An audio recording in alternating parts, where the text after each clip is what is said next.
Yo creo que el calvinismo es una falsa representación del verdadero Dios, el Dios de la Biblia.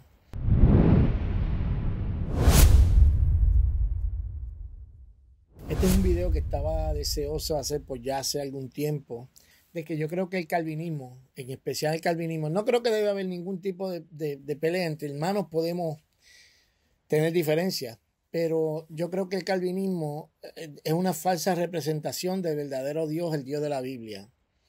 Y el día de hoy yo quiero sentar las bases para lo que dentro de un par de semanas voy a empezar a hacer unos videos de por qué no soy calvinista. Y es un video que yo sé que va a ser controversial porque hay gente que son bien celosos de su doctrina calvinista. Así que en ese sentido quiero que sepamos que todo esto parte desde la base del respeto que le tengo a muchos maestros que han sido buenos maestros y que me han ayudado en mi vida espiritual, a mí en lo personal. Y cuando estemos citando en la próxima semana a ciertos maestros que son calvinistas, no es un ataque a su persona, sino a su idea, a lo que ellos creen que el evangelio es, que desde mi punto de vista, humildemente creo que está equivocado. Primeramente, lo que quiero es sentar las bases de por qué no soy calvinista. No soy calvinista porque no creo que la Biblia enseñe esa doctrina. Posiblemente ya usted sabe qué es el calvinismo si usted está viendo este video, pero si no lo sabe, hay dos tendencias teológicas, dos líneas de pensamiento teológico. Uno se llama el calvinismo, en base al nombre de Juan Calvino, y el otro, el arminianismo, de este señor Arminio. Si usted quiere más información, búsquela en Googleelo, porque el video no es explicando qué es cada cosa, sino por qué yo no estoy de acuerdo con una de ellas. El calvinismo enseña la soberanía de Dios de una manera que está por encima de todos los demás atributos de Dios. Esa es la manera en que yo lo percibo.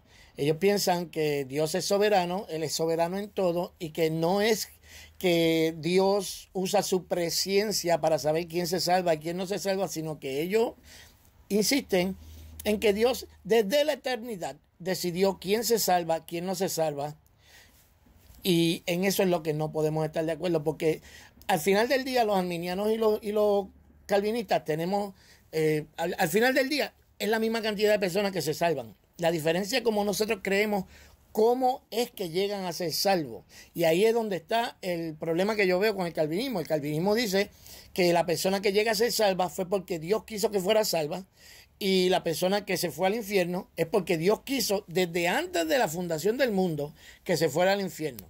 De acuerdo al calvinismo, Dios predeterminó todo minuciosamente, y cada cosa que pasa en el acontecer cotidiano de los seres humanos ya está predispuesto por Dios desde la eternidad.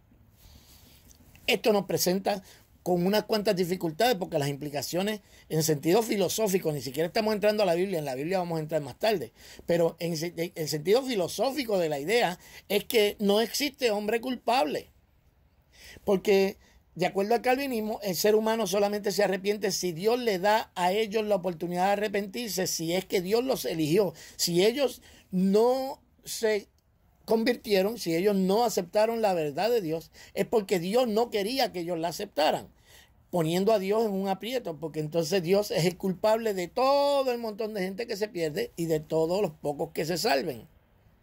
Ese no me parece que es la enseñanza de la Biblia. Ellos enfatizan la soberanía de Dios, pero por el otro lado, yo creo también en la soberanía de Dios. Dios es soberano y Dios eligió en su soberanía darle la libertad al hombre para que él lo escoja, porque de lo contrario no sería Dios. Y aquí es donde entra el aspecto filosófico de la diferencia entre estas dos doctrinas. Si Dios impone, no es amor. Si Dios te da la gracia, pero te la da sin que tú la puedas recibir, sino que es una imposición de Él, entonces no es gracia, porque la gracia tiene que ser recibida para que sea gracia.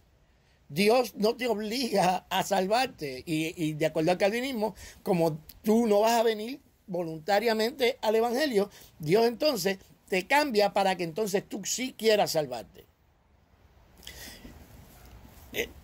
no sé cómo entonces Dios podrá establecer juicio ante los impíos y los que se salven, porque al final del día fue Dios quien decidió quién iba a ser impío, quién no iba a ser impío. Dios decidió que tú te ibas a convertir y tú ibas a cambiar tu vida y tú ibas a empezar a caminar en las obras que Cristo ya preparó antemano para nosotros, pero Dios también, de acuerdo al calvinismo, Él decidió que tú te quedaras siendo un pecador. El violador no es culpa del violador, entonces. Es de Dios que no le dio la oportunidad para que él se salvara. Usted ve las implicaciones. Yo creo que la soberanía de Dios es tan grande que Dios no tiene temor a que el hombre le rechace. Otro de los argumentos que ellos dicen es que cómo es posible que Dios haya muerto por todo el mundo, porque el calvinismo afirma que Dios no murió por todo el mundo, sino que la expiación de Cristo en el Calvario es limitada, solamente murió por los escogidos. Aquí encontramos otro problema. Entonces quiere decir que Dios no ama a todos, pero sin embargo a todos le hace la misma oferta. La Biblia dice, todo el que quiera, venga. Entonces, si Dios no ama a todos, Dios tiene un amor limitado. Y es un amor que es distinto al que Él nos exige a nosotros. Miren las implicaciones, y estamos hablando solamente en el aspecto filosófico. La Biblia vamos a entrar más tarde. Pero el calvinismo falla en presentar a Dios como un Dios caprichoso. La doctrina calvinista es fatalista, o sea, lo que va a pasar, va a pasar, y no hay nada que nosotros podamos hacer. El calvinismo, aunque no todos son hipercalvinistas, sí sienta las bases para el hipercalvinismo, porque te está diciendo que si ya todo está...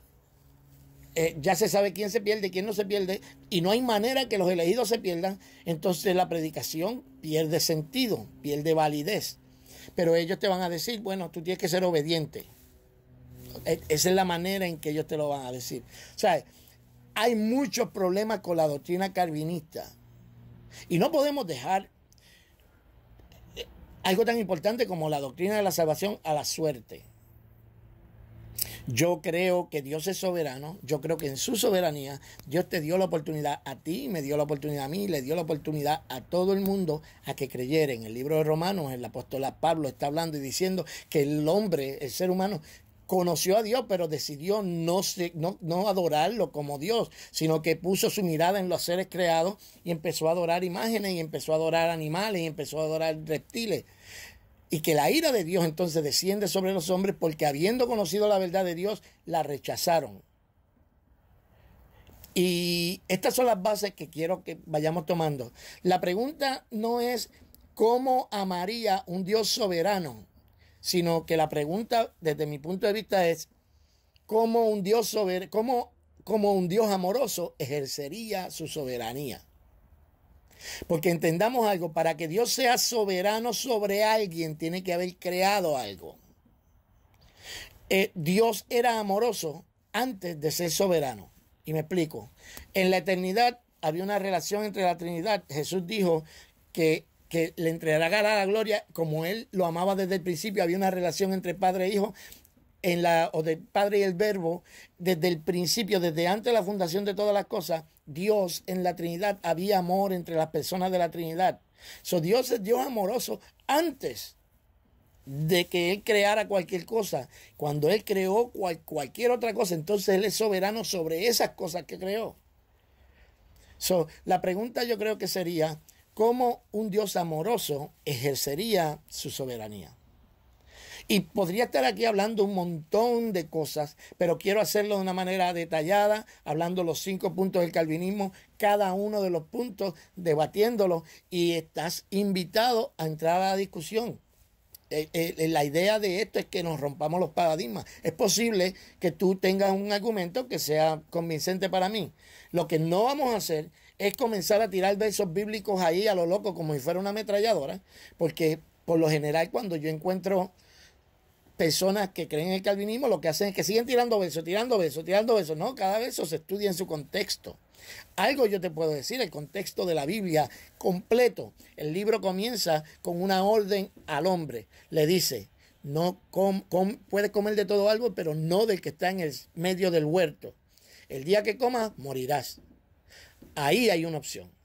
Cuando termina el libro termina diciendo: todo el que quiera venga y pruebe gratuitamente de las aguas de la vida, de la fuente de la vida. Así que lo que quiero es sentar las bases esta semana. Vaya pensando, si usted, dígame en los comentarios si usted está de acuerdo o no está de acuerdo.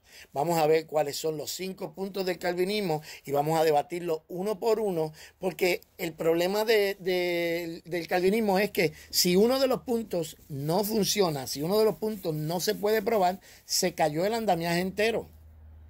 Ellos dicen que el hombre está completamente inhabilitado para responder a Dios. Y que como está inhabilitado, Dios tiene que hacer la oferta, pero sin contar con el hombre, sino que Él le da una gracia que es irresistible. Y que como el hombre no podía hacer esa elección, Dios lo escogió desde antes de la fundación del mundo. Y es una elección incondicional. Y como Dios ya los había escogido desde antes de la fundación del mundo, Él no murió por todo el mundo, sino que solamente vino a morir por aquellos a los cuales Él había escogido. Y una vez esas personas están en las manos del Señor y una vez están ya salvadas, no hay manera que ellos pierdan el estatus de salvados. O sea, la apostasía en el calvinismo es solamente algo retórico. Así que te voy a dejar con este video. Me parece que es un tema bien interesante. Dios creó al hombre y lo destinó. O sea, las cosas que pasan porque tienen que pasar o pasan porque el hombre tiene responsabilidad dentro de los aconteceres cotidianos de la vida, o simplemente fue que Dios lo destinó de esa manera y no hay nada que podamos hacer. ¿Será eso lo que la Biblia enseña? Así que las próximas semanas estaremos trabajando un poquito en ese tema. Espero que estés con nosotros en esta próxima semana y que Dios te bendiga. Será hasta el próximo video.